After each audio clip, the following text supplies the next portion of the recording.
சேப்பங்கிழங்கு கசகசா குழம்புங்க ரெடி ஆயிடுச்சு. இப்போ இது சுட சுட சாதத்துக்கும் சப்பாத்தி, இட்லி, தோசை, பொங்கல் எல்லா வெரைட்டிஸுக்கும் நல்லா இருக்குங்க. நீங்களும் ட்ரை பண்ணி பாருங்கள். சேப்பங்கிழங்கு கசகசா போட்டு இன்றைக்கி காரக்குழம்பு வைக்க பாருங்கள். 1/4 கிலோ சேப்பங்கிழங்கு தோலிக்கு கட் பண்ணி வச்சுருக்கேங்க. சின்ன நெல்லிக்காய் சைஸ் புளியை ஊற வச்சுருக்கேங்க. 15 பல்லு பூண்டு, 1 டீஸ்பூன் இஞ்சி பூண்டு பேஸ்ட்டு, 2 டீஸ்பூன் கசகசா, 15 பல்லு சின்ன வெங்காயம், 2 டேபிள் ஸ்பூன் குழம்பு மிளகாய் தூளுங்க. நம்ம காரத்துக்கு ஏற்ற போல் போட்டுக்கலாம். 2 பச்சை மிளகாய் கீறி வச்சுருக்கேங்க. சின்ன கொப்பரை தேங்காய் பீஸுங்க. 1 டேபிள் ஸ்பூன் எண்ணெய் சேர்த்துக்கலாங்க.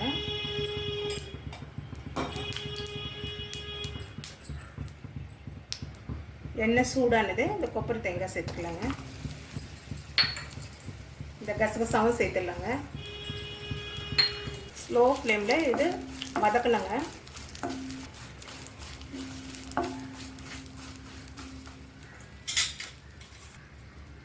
இப்போ 2 நிமிஷம் ஆயிடுச்சுங்க. கசகசாவும் கொப்பரை தேங்காயும் சேர்த்து இப்போ வெங்காயம் சேர்த்துடலாம்.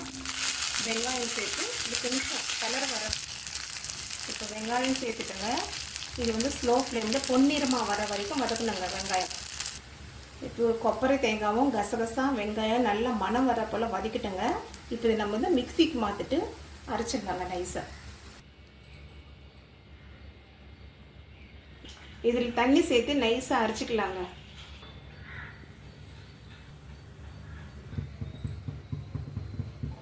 இப்போ 4 டேபிள் ஸ்பூன் எண்ணெய் சேர்த்துக்கலாங்க. இதுக்கு காரக்குழம்பு பண்ணுறதுனால கொஞ்சம் எண்ணெய் அதிகமாகவே பிடிக்கும்.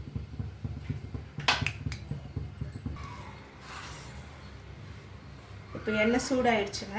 1/4 டீஸ்பூன் வெந்தயம் சேர்த்துக்கலாம். இப்போ 1/2 ஸ்பூன் கடுகு சேர்த்துக்கலாம். 1/2 ஸ்பூன் ஜீரகம் சேர்த்துக்கலாம்.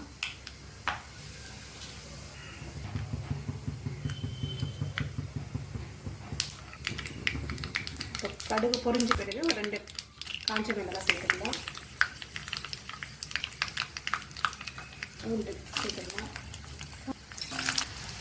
இப்போ கறிவேப்பிலை சேர்த்துக்கலாங்க. பச்சை மிளகாய் சேர்த்துக்கலாம்.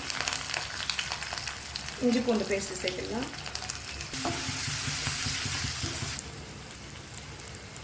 இப்போ கொஞ்சம் பெருங்காயம் சேர்த்துக்கலாங்க. 1/4 டீஸ்பூன் மஞ்சள் சேர்த்துக்கலாம். இப்போ நம்ம அரைச்சி வச்சிருக்கிற கசகசா, கொப்பரை தேங்காய், வெங்காயம் சேர்த்துடலாம்.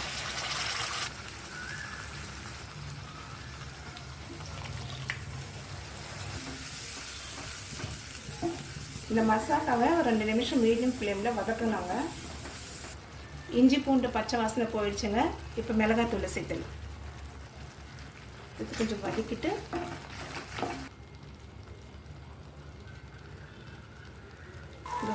இப்போ எண்ணெய் பிரிஞ்சிடுச்சுங்க இந்த மசாலாலேருந்து. இப்போ நம்ம தண்ணியும் புளி கரைச்சலும் சேர்த்து வேக வச்சுக்கலாங்க. இப்போ புளி கரைச்சல் சேர்த்துடலாங்க. தேவையான அளவு தண்ணியும் சேர்த்துடலாங்க. தேவையான அளவு உப்பும் சேர்த்துடலாங்க. இப்போ மூடி போட்டு ஒரு 15 நிமிஷம் ஸ்லோ ஃப்ளேமில் வேக வச்சுக்கலாங்க. இப்போ 15 நிமிஷம் ஆயிடுச்சுங்க. மூடி எடுத்துடலாம்.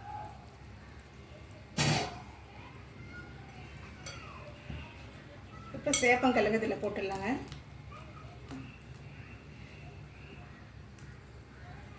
இப்போ சேப்பங்கிழங்கு சேர்த்தாச்சுங்க குழம்புல. ஒரு 5 நிமிஷம் கொஞ்சம் திக்காக வர வரைக்கும் வச்சுட்டு இறக்கிடலாங்க. கொஞ்சம் திக்காகணுங்க.